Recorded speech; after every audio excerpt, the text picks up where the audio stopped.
The bridge of the Imperial warship Dominion Spear shook under a low rumble that wasn't from its own engines.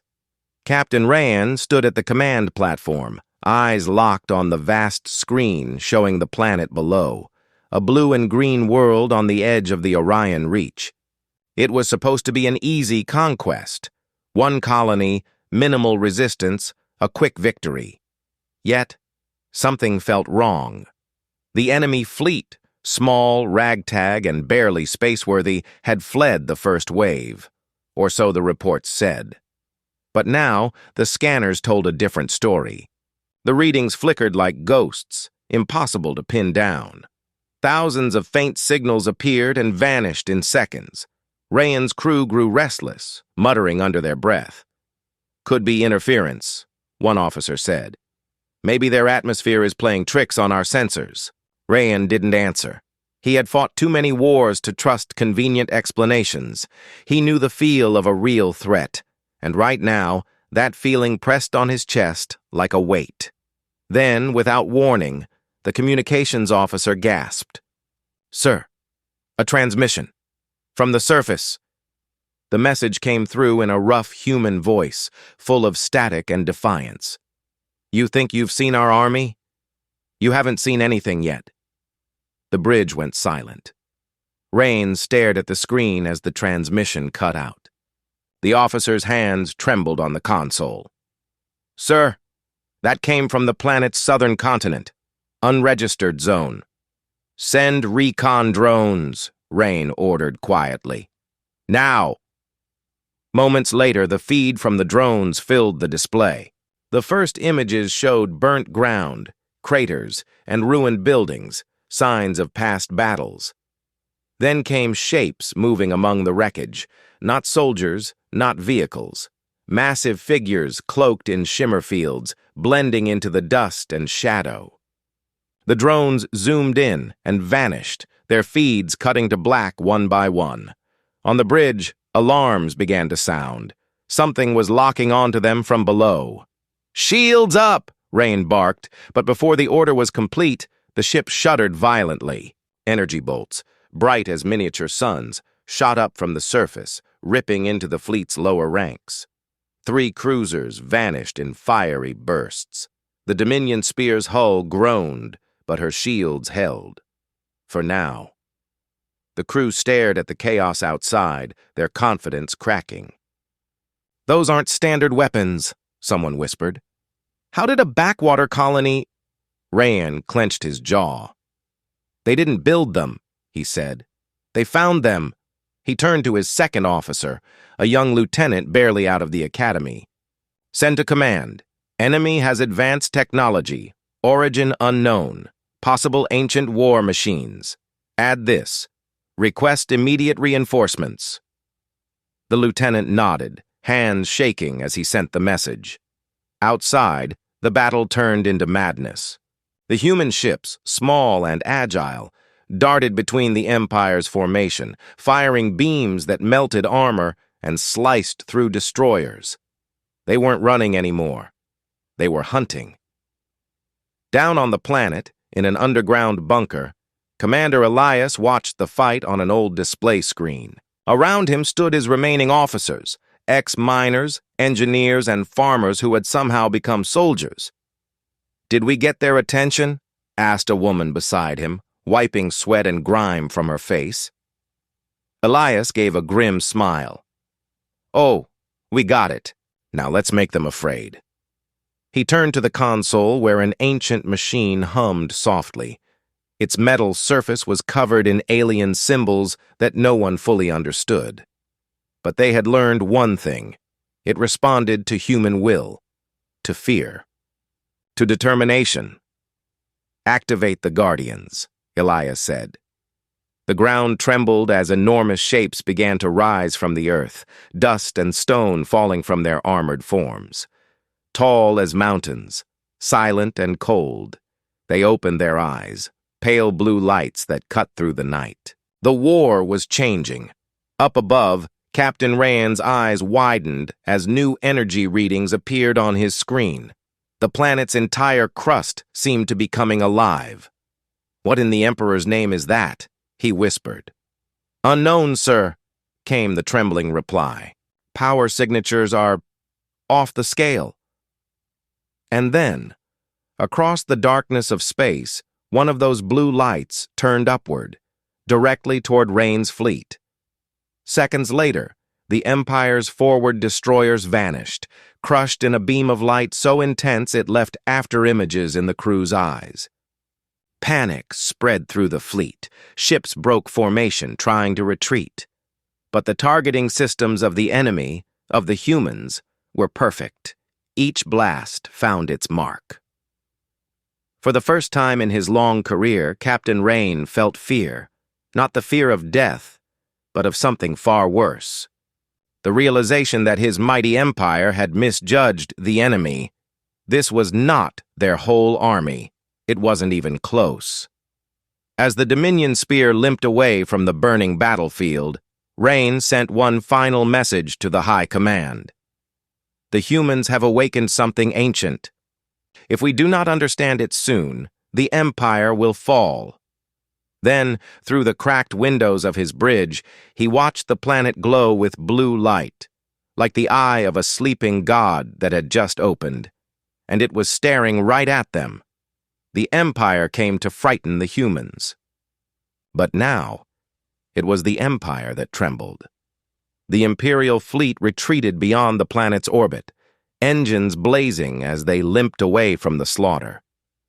On the Dominion spear, Captain Rayan stood in silence, the screams and chaos of the battle still echoing in his mind. What should have been a simple conquest had turned into a nightmare.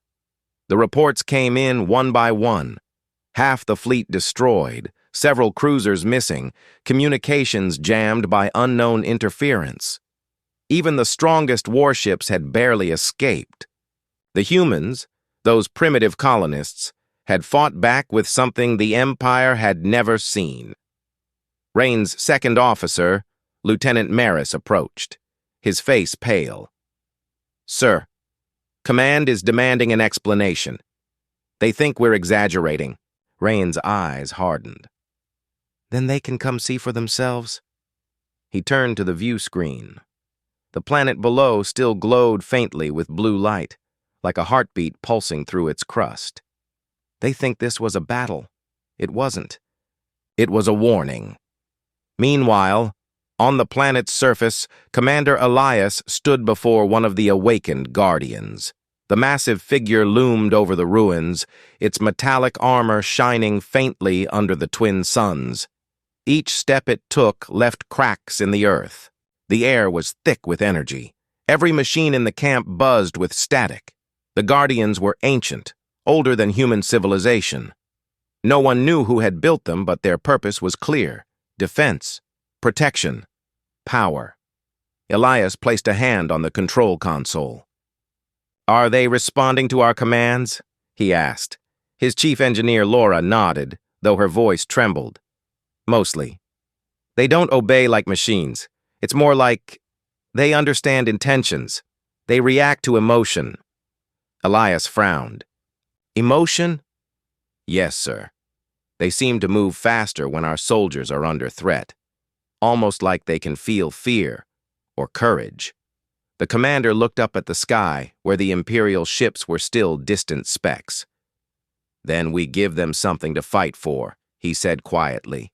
Far above, Rayan's ship re-established contact with Imperial High Command. The holoscreen flickered, revealing Admiral Corvin, cold, sharp-eyed, and impatient. "Captain Rayan, your report was received," Corvin said.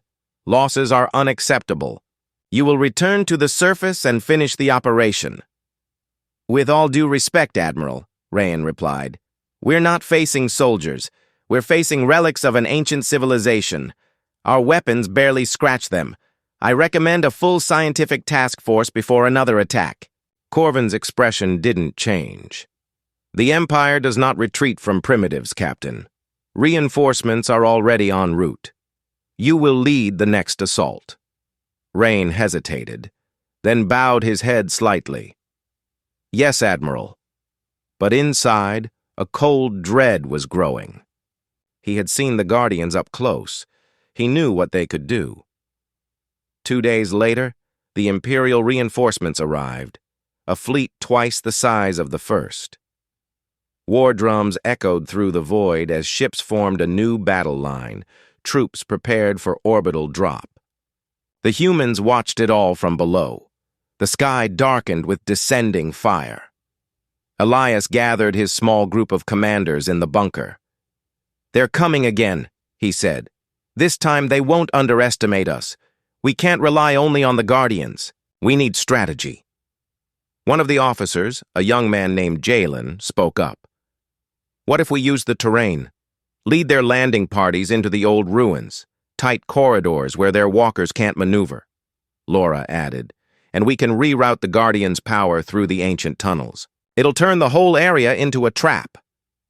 Elias nodded slowly. "Do it. Every second we hold them off gives us a better chance to find out what these machines really are." When the Empire struck again, the ground shook. Hundreds of landing pods slammed into the soil, releasing waves of armored troops.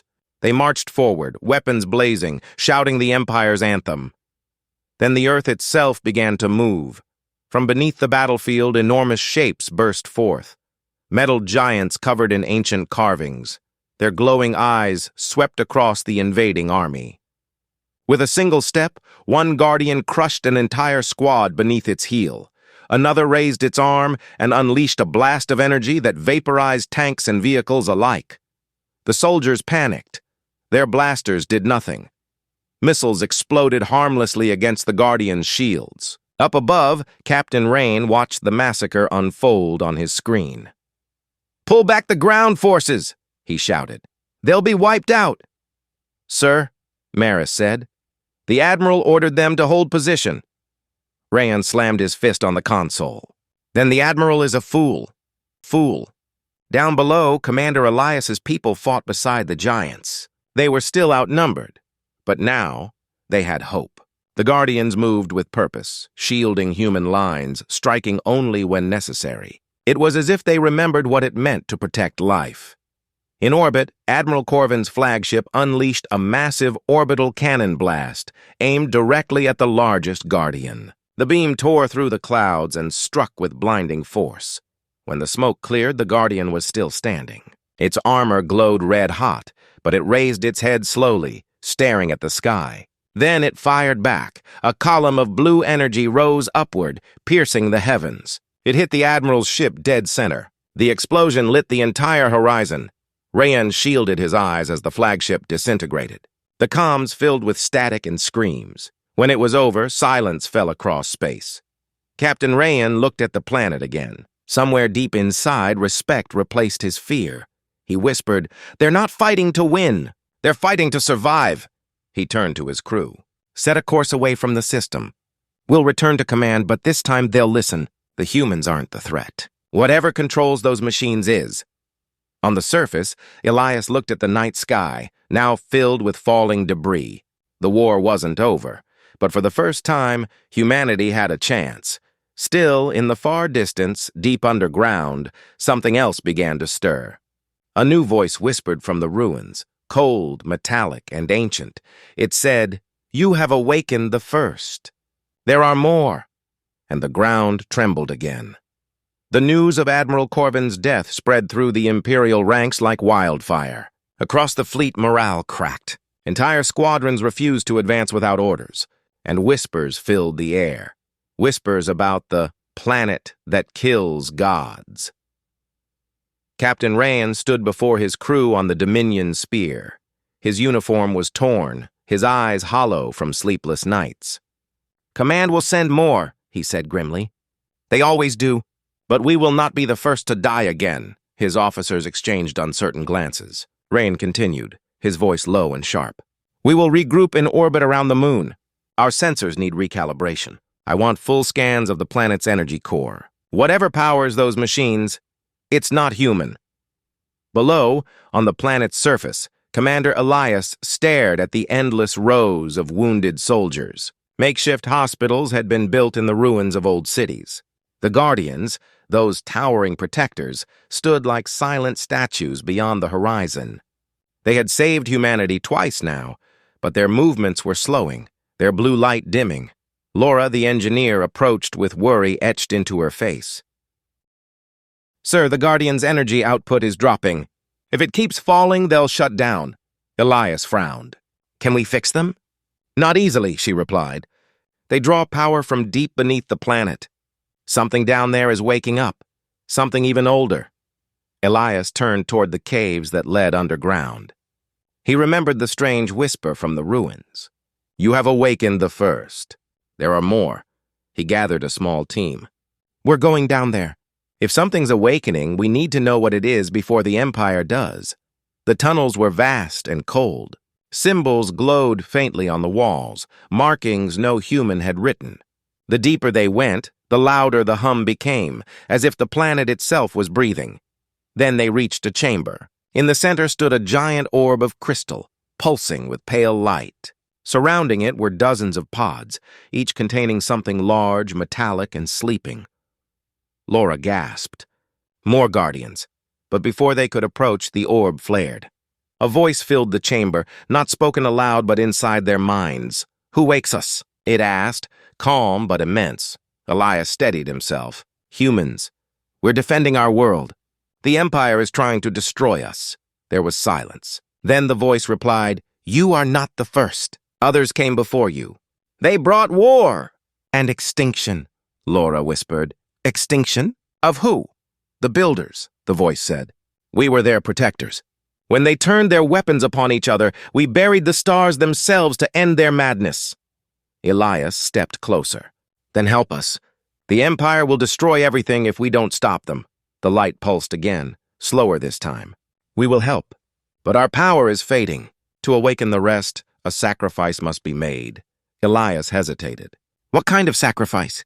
"Life," the voice answered simply. Meanwhile, in orbit, Rain's fleet detected strange energy surges deep beneath the planet. His science officer frowned. "It's like the planet's heart is accelerating, sir. If it keeps rising, the surface might break apart." Rayan stared at the readings. "Or something is forcing its way out." At that moment, a transmission from Imperial Command arrived. The new voice on the screen was cold and confident, a woman in a high-collared uniform. "This is Grand Marshal Sira of the Imperial Corps. Captain Rayan, you are ordered to hold your position. We are sending the Titan fleet. They will burn the planet to ashes." Rain's blood ran cold. "Marshal, that will kill millions of civilians. The Empire cannot afford fear," Sira interrupted. "You failed to crush them." "We will not." The line went dead. Rain looked at his crew. "If they burn that planet, whatever is down there will not die quietly." On the surface, Elias returned from the underground chamber with grim resolve. He gathered his soldiers and engineers around the largest Guardian. The voice said it needs life energy to awaken the rest, he told them. "I don't know if that means one of us or something else, but without the Guardians, we can't win." Laura shook her head. "You're not seriously thinking of—" "I'm thinking of survival," Elias cut in. "If this is what it takes, I'll do it myself." Before anyone could stop him, he placed his hand on the Guardian's chest. The metal beneath his palm grew warm, then blindingly bright. His body trembled, and the light spread from him into the machine. "Commander!" someone shouted. Elias's form began to dissolve into glowing particles, merging with the Guardian's core. When the light faded, he was gone, but the Guardian's eyes burst open, brighter, fiercer than ever before. Across the land, other Guardians began to stir, one after another, awakening from their long sleep. The earth rumbled as hundreds of them rose from the ground. The sky filled with blue light. From orbit, Rain and his crew watched in stunned silence. "By the Emperor," Maris whispered. "There are thousands!" Rain stared at the endless wave of light spreading across the planet. "No," he said quietly. "There are millions." As the Guardians assembled, the planet's crust split open, revealing the massive crystal core within, a structure shaped like an eye, glowing brighter by the second. And for the first time, the humans realized the truth. The planet wasn't just alive, it was aware, and it had finally awakened. The light from the planet's awakening could be seen across the system. It flared through the void like a beacon, brighter than any star. Every Imperial ship in orbit fell silent as sensors went wild. Power levels spiked off the scale, and gravity itself began to shift. Captain Rain gripped the rail of the command platform. "Report!" "Sir," Maris said, voice shaking, "the planet's magnetic field is fluctuating. It's creating a pulse of energy unlike anything in our records." Rayan's gaze stayed locked on the planet below. The blue glow spread across continents, weaving through mountains and oceans like veins of light. And at the center of it all, the largest guardian rose, taller than clouds, wrapped in glowing armor. "That's where Commander Elias went," Rayan murmured. On the surface, the newly awakened guardians marched in formation. Each step made the ground quake. Each movement filled the air with low humming tones. But in the midst of this power, there was one figure standing still, the guardian that had once been Elias. Laura stood at the base of the giant, her hand pressed against the metal surface. "Elias, can you hear me?" The guardian's eyes flickered, and a voice, faint but human, came through the comlink. "I'm here, Laura. The others, they're listening." Laura's heart pounded. You became one of them." "Yes," the voice said, deep and calm. "I see what they see now. The Empire cannot be allowed to take this world. It is more than a colony. It's part of something ancient, something alive." Above the planet, the Titan fleet arrived, massive warships, each the size of a city. Grand Marshal Sierra's flagship, the Valiant, led the way. "Begin orbital bombardment," Sierra commanded. The sky turned to fire as thousands of plasma blasts rained down toward the surface. Entire regions vanished under the bombardment. But as the dust cleared, the Guardians stood unbroken, their shields glowing even brighter. Then, for the first time, they fought back. Lances of blue energy burst from the ground, slicing through space like blades. The beams struck the Titan fleet, tearing ships apart in seconds. One after another, the Empire's war machines exploded into clouds of flame and debris. On the Dominion Spear, Rayan's crew watched the destruction in horror. "They're wiping out the Titan fleet," Maris shouted. Rayan's eyes narrowed. "And they're not aiming to miss." He turned to the helmsman. "Prepare a retreat vector. We're leaving orbit before the gravitational field collapses. But, sir, do it!" Down below, the ground split open, revealing enormous structures rising from beneath the surface, towers, engines, and networks of glowing lines. The entire planet seemed to be transforming. Laura stumbled back as the Guardian Elias began to move toward the heart of the awakening. "What's happening?" she shouted. "What's happening?" she shouted. Elias's voice echoed like thunder. "The planet was never just a world. It's a forge, a weapon built to protect life across the stars. The builders made it to stop empires like theirs, and ours." Laura's eyes widened. "You mean it can destroy the Empire?" "If it wakes completely," Elias said. "Yes." But even as the Guardians rose, the Empire refused to surrender. Grand Marshal Sierra, aboard the Valiant, snarled as her fleet burned. "All ships, focus fire on the planet's core. We burn their heart, or we die trying." The remaining ships aligned their weapons. Thousands of plasma cannons charged in unison, filling the dark with red light. The beams converged into one enormous strike. It hit the planet's core dead center. For a moment, there was silence. Then a sound like the roar of creation itself filled space. The energy reflected back, magnified 1,000-fold. The Empire's beams were turned upon themselves. One by one, the ships were consumed by their own fire. The Valiant exploded in a sphere of crimson light. From the chaos, only a few Imperial vessels managed to flee, Rayan's among them. He watched as the planet glowed brighter, its light pulsing like a living heartbeat. "We can't fight that," Maris whispered. "It's unstoppable." Rayan didn't reply. He knew she was right, but somewhere deep inside, he felt something more than fear, admiration. The humans had done the impossible. They had turned a lost colony into the graveyard of an empire. On the surface, Laura fell to her knees as the blast faded. Around her, the Guardians stood motionless once more.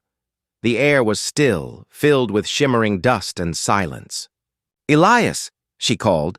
For a long moment, there was no answer. Then the massive Guardian turned its head toward her. "I'm still here," he said softly. "But I don't know for how long. The planet is merging with me. It's thinking through me." Laura's throat tightened. "Can we stop it?" "No," Elias said. "It doesn't want to stop. It remembers everything. The builders, the wars, the extinction. It won't let history repeat."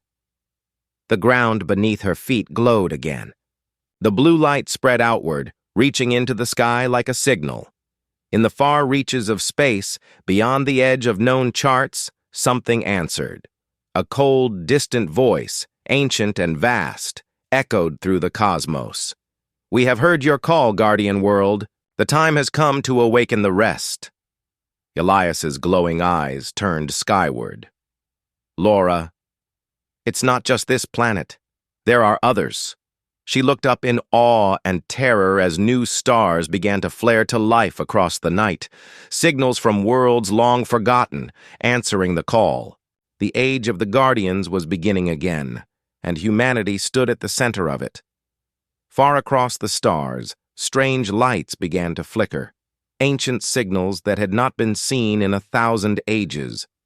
Worlds long forgotten by both humans and the Empire suddenly stirred with power. The Guardian's call had awakened something vast, something that had been waiting in silence. On the human world now glowing with blue light, Commander Elias, no longer entirely human, stood as still as a mountain. His voice echoed from the body of the giant Guardian that had merged with him. "They're answering," he said quietly, the ground vibrating beneath every word. Laura stood beside him, her eyes wide. "Who's answering?" Elias's gaze turned toward the sky. "The others. The Guardian worlds. There are hundreds, maybe thousands. They've been asleep, waiting for a sign." Above them, the shattered remains of the Imperial Titan fleet drifted like ashes. Only a handful of ships had escaped, their broken hulls flickering as they limped away into deep space. Among them was Captain Rain's Dominion spear. Inside, the air was thick with silence. Many of the crew sat staring blankly at the screens, too shocked to speak. Rain stood at the command platform, his uniform burned and torn. "Report," he said finally. "Only 6 ships left, sir," Maris said, her voice low. "The rest? Gone." Rayan closed his eyes. "And command?" "No signal. The core systems are silent." Rayan opened his eyes slowly. "Then the Empire is collapsing." He turned toward the image of the planet, once green and blue, now shining like a sun. Whatever those humans have done, they've changed everything. Meanwhile, down on the surface, the survivors of the human resistance gathered among the ruins. They looked to Laura for answers, but she had none. The world around them had transformed. The air shimmered with strange energy, and the very ground hummed beneath their feet. "It feels alive," one soldier whispered. "Like it's watching us." Laura nodded slowly.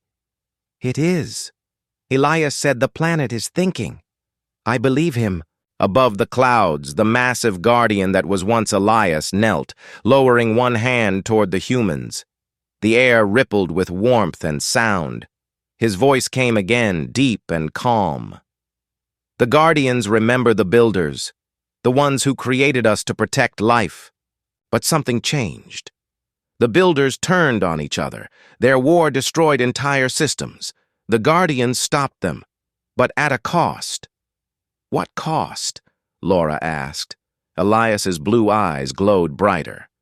"They sealed themselves away. They erased the builders' empires, their technology, their history, and they swore to sleep until another species reached the same level of danger." Laura's face paled. "And now that's us." "Yes," Elias said. "The Empire's greed woke the signal. The Guardians believe the cycle is repeating. Laura stepped forward. Then tell them we're not like the builders. We don't want to destroy everything. I'm trying, Elias said softly. But their minds are vast and slow. They don't see individuals. They see patterns. To them, we're all one story repeating again. Far in the distance, another guardian lifted its head, its blue light now fading into gold. Then another, and another. The air filled with deep, harmonious tones like a chorus of voices across the world. They're communicating, Laura said, awe in her voice. But not in words. They're deciding, Elias said. Deciding what comes next. In orbit, the Dominion sphere received a faint transmission. Maris frowned. Sir, I'm getting something. It's not human, but it's structured. Play it, Rain ordered. The sound that filled the bridge wasn't a message in any known language. It was a song, a low, resonant melody that vibrated in the bones. Rayan felt it in his chest like thunder. Then, through the hum, a single word formed in the Empire's old tongue. Awakening. Maris turned pale. Sir, it's not just one planet. We're detecting the same frequency across multiple sectors. Rayan stared at the readings, disbelief written on his face. How many? Dozens, sir. No, hundreds. Rayan looked at the stars. For the first time in his life, he felt small. Then the war is over, he said quietly. Not because we lost, but because something older has taken control. Back on the planet, Laura's comlink crackled. It was an open signal, faint but clear, a voice from deep space. This is Captain Rain of the Imperial vessel Dominion Spear. To any human forces on the surface, I am not your enemy. The Empire is broken. I propose a truce. Laura blinked. A truce? After everything they've done? Elias's voice rumbled through the air. Accept it. The Guardians may destroy any ship they still see as hostile. If Rain wants peace, he might survive, and we may need him. Need him? Why? Laura asked. Because the Guardians are not just awakening. They're connecting, linking worlds, and when they finish, something will come. The one who built them. Laura stared up at him in shock. You mean one of the builders? Elias's massive head turned slowly toward the horizon. Not one. The last. The ground trembled again. Far away, a column of golden light shot into the sky, piercing the atmosphere. The clouds swirled around it, and the stars above seemed to bend. Elias's voice dropped to a whisper. The architect has seen us. Laura whispered back, almost afraid to breathe. What happens now? Elias's glowing eyes turned toward her. Now, he said, we learn whether the builders made these guardians to save life or to end it. Above, the stars pulsed one by one, as if awakening to the same thought. And far beyond the Empire's reach, something enormous began to move in the dark. The stars themselves seemed to shiver. One by one across the void, long-dead systems flickered to life. Ancient beacons pulsed again, echoing the same signal that now radiated from the human world, the Guardian's call. It was a soundless tremor that stretched across light years, waking things that had slept since before history began. In orbit, the battered Dominion sphere hung motionless, surrounded by debris. Captain Rain stood on the bridge, staring at the holographic star map as more and more systems lit up. Each new light represented another Guardian world. How many now? He asked quietly. Maris swallowed hard. Over 400 confirmed, sir. But the signal's still spreading. It's chaining through space, jumping from one forgotten system to another. Rayan's jaw tightened. And command? There is no command, she said. Core worlds aren't answering. Some of our long-range relays just vanished, like they were erased. Rayan turned toward the planet below, still glowing faintly with blue and gold light. It's begun, he said. The end of the Empire. Down on the surface, Laura walked among the ruins, her comms buzzing softly with low static, the sound of the planet breathing. The survivors of humanity's resistance were no longer fighting, they were waiting for what came next. Above her, the guardian that was once Elias moved with slow, deliberate steps, every motion echoing through the ground. He no longer spoke often. When he did, his voice carried both warmth and distance, like a memory trying to stay alive inside a storm. A storm. "Laura," he said suddenly, his voice like distant thunder. "Something's coming." Laura looked up, shielding her eyes. "From the sky?" "No," Elias said. "From below." The ground split open, sending waves of dust and light into the air. Beneath the planet's crust, vast shapes began to move, machines larger than cities hidden deep in the mantle. For centuries they had slept, encased in stone, feeding on the planet's core. Now they stirred, answering the call of the Guardians. "What are they?" Laura shouted over the rumbling. Elias's glowing eyes flickered with something almost like fear. "They're the Founders' engines, the ones that built the Guardians. The planet is activating its creators." A massive structure emerged from the fissure, a ring of black metal etched with runes of light. Energy arced between its towers, creating a circular gate that pulsed with color. "Laura," Elias said, his voice growing urgent, "gather everyone and move to the outer valleys." "Now," she hesitated. "Elias, what's happening?" "The architect is coming," he said. High above, aboard the Dominion Spear, alarms screamed. "Captain, we're detecting gravitational distortion near the planet's equator." Maris shouted. "Something huge is forming, bigger than any ship we've ever seen." Rain's eyes widened as the display showed the massive ring glowing like a newborn sun. "Is that a portal?" "Looks like it, sir," the sensor officer replied. "And it's pulling in energy from nearby systems." The ship shuddered as the distortion intensified. Rayan gripped the console. "Move us back! Get us out of its range!" But it was too late. The ring exploded in light, and from its center, something vast began to emerge. A ship the size of a moon, smooth and black, covered in moving symbols. It didn't burn like a star. It absorbed light. "Contact with unknown vessel," Maris said, voice trembling. "Sir, it's alive." The massive ship drifted slowly into orbit, its hull rippling like liquid metal. Then, without warning, every guardian on the planet turned its head toward the sky. Elias's voice boomed across the world.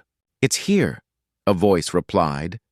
Not through speakers, not through air, but directly into the minds of every living being on the planet and every crew member in orbit.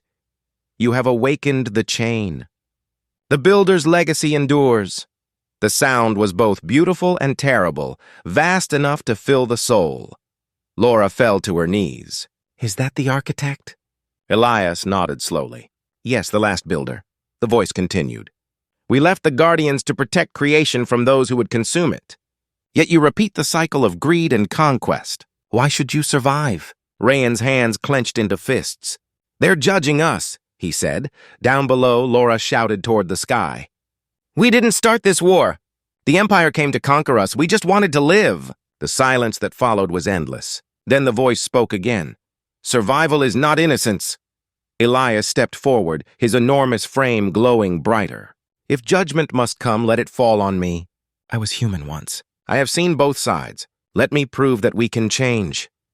The sky darkened as the architect's ship cast its shadow across the planet. "Then prove it," the voice said. "One trial, one test. If humanity fails, this world will burn, and the chain will reset." Laura looked up in despair. "A test? What kind of test?" Elias turned to her. "Not a battle. A choice." At that moment, every guardian on the planet knelt in unison, their lights dimming as though in reverence. The clouds above parted, revealing a column of golden light descending toward the ground. Elias looked at Laura one last time. "Stay alive," he said softly. "No matter what you see next." He stepped into the light. The planet fell silent, and somewhere, deep in the void, the architect began to speak again, slowly shaping the trial that would decide the fate of humankind. The light swallowed Elias whole. For a moment there was only silence. Then the world seemed to hold its breath. The column of gold rose into the clouds, carrying him toward the waiting shadow of the architect's vessel. Laura and the others could only watch as the beam vanished into the dark sky. The air was still heavy, almost sacred. Even the Guardians stood motionless, their lights dimmed, as if waiting for permission to breathe again. Above, aboard the Dominion Spear, Captain Rain stared at the enormous black ship that hung like a god over the planet. His scanners showed no readings, no heat, no mass, nothing that made sense. "It's as if it exists and doesn't," Maris whispered. Rain nodded slowly. "It's not a ship. It's a mind." Inside the golden light, Elias opened his eyes. He no longer saw metal or stars, only endless white. Before him stood a figure, tall and calm, made of light and shadow intertwined. Its voice echoed without sound. "You are human, yet more. You touched the heart of the Guardians. Why?" Elias bowed his head. "To save my people. To protect what little we have left." The architect's eyes glowed brighter. "Protection is what destroyed the builders. They protected themselves until there was nothing left to save." Elias raised his gaze. "Then we must be different. We fight not for power, but for survival. For peace. Peace," the voice repeated, tasting the word as if it were foreign. "And yet your kind wages war among the stars. You build empires, enslave worlds, consume what you touch. How are you different?" Elias hesitated. In the endless light, the truth weighed heavy. "Because we can change. We learn. Even our enemies can learn." For a long time, there was only silence. Then the scene around him shifted. The white faded to a vision of the battlefield, the burning cities, the broken ships, the dead scattered across both sides. The architect spoke again. "This is your legacy, the cost of your will to survive." Elias looked upon it and felt the ache of every loss. "Maybe," he said quietly, "but it's also proof of what we're willing to do for others. To protect, not destroy." The light trembled faintly, as though the great being were considering. "Show me," it said finally. "Show me peace in a heart that has known only war." And suddenly Elias was no longer alone. All around him, images flickered. Faces of soldiers, engineers, farmers, children. The humans who had fought beside him. The ones who had fallen. The ones who still waited below, hoping he would return. He reached toward them, and his massive metal hand glowed with blue fire. The light spread outward, carrying those memories, those emotions, into the void. Kindness, fear, love, hope. The architect's form wavered, as if struck by something unexpected. "You share your essence freely, without knowing if it will destroy you," Elias smiled faintly. "That's what it means to be human." Then, for the first time, the voice softened. "Perhaps the cycle can break." Below, on the planet, the skies began to shift. The clouds turned gold, and the rumbling of the earth eased into calm. The Guardians raised their heads, their eyes bright once more. Laura felt warmth spread through her chest. "He's doing it," she whispered. "He's convincing them," the architect's voice echoed across every mind in the system. "Humanity will live. But remember this, life is not given. It is shared. Guard it well." The black vessel began to fade, dissolving into dust and light. The ring on the planet's surface collapsed inward, sealing the gateway, and from the last beam of golden light, Elias descended. When he landed, the ground did not quake. He no longer towered as a guardian, but stood human once more, his armor cracked and glowing faintly. Laura ran to him, tears streaming down her face. "Elias!" He smiled weakly. "I told you I'd come back." She helped him stand. "What happened up there?" "They listened," he said softly. The architect understood. "The Guardians will remain, but they'll protect, not rule." All around them, the Guardians bowed, their lights fading to a calm blue. The war was over. High above, Captain Rain watched in silence. Maris turned to him. "What now, sir?" "The Empire's gone. We have no home to return to." Rayan's gaze lingered on the peaceful world below. "Then maybe we start again," he said. "No more empires. Just survival. Together."